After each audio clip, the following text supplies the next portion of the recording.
যাচ্ছে এবং আজও বৃষ্টির সম্ভাবনা যেমন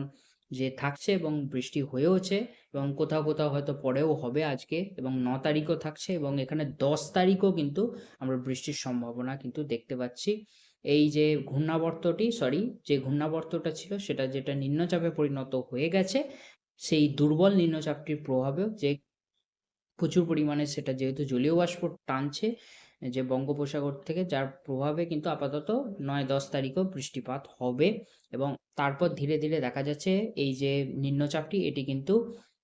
যে বলা চলে এদিকে রাজস্থানের দিকে এবং মধ্য ভারত হয়ে যে রাজস্থানের দিকে হয়তো ধীরে ধীরে এগোচ্ছে এবং যার প্রভাবে সেখানেও কিন্তু ব্যাপক বৃষ্টিপাত হবে মধ্য ভারত জুড়ে। এছাড়াও যে দিল্লিতে বৃষ্টিপাত হবে,